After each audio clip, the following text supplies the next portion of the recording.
Mesdames et messieurs, bonsoir. Les députés conservateurs de la région de Québec dressent un piètre bilan de la première année au pouvoir du gouvernement de Justin Trudeau. Ils considèrent que d'importants dossiers de la capitale nationale stagnent depuis leur élection.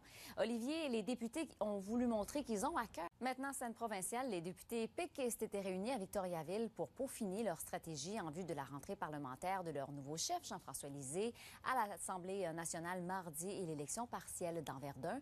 Mais cette réunion leur a aussi permis de souhaiter la bienvenue à leur collègue Véronique Yvon. Elle reprend du service après 2 mois de convalescence. Nicolas Vineau.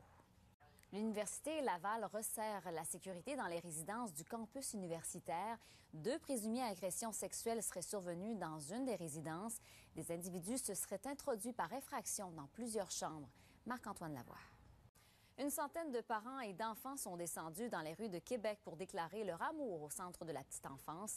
Ils estiment que le réseau est menacé. Vêtus en super-héros, les petits et grands manifestants ont tenu à rappeler l'importance des CPE, qui sont bien plus que des garderies. Aude Brassard-Allais.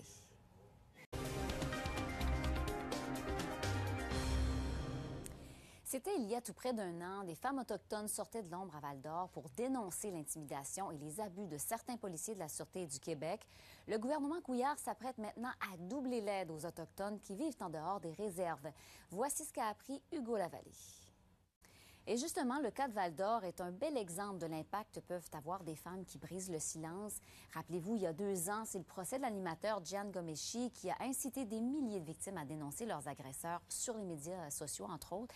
Eh bien, 2 ans plus tard, et avec l'acquittement de Gian Gomeshi, les choses ont-elles vraiment changé pour celles qui dénoncent leur agresseur? Louis-Philippe Ouimet. Sport, malgré une saison en dents de scie, l'Impact de Montréal a confirmé sa place en séries éliminatoires de la MLS cet après-midi grâce à un verdict nul de 2-2 contre le Toronto FC. La formation montréalaise était privée de son attaquant étoile Didier Drogba qui était ennuyé par des maux de dos. L'Impact disputera son dernier match de saison régulière dimanche prochain. Voilà, c'est ce qui termine ce téléjournal. Au nom de toute l'équipe, merci d'avoir été des nôtres. C'est Guillaume Dumas qui sera à la barre du téléjournal demain. Bonne soirée.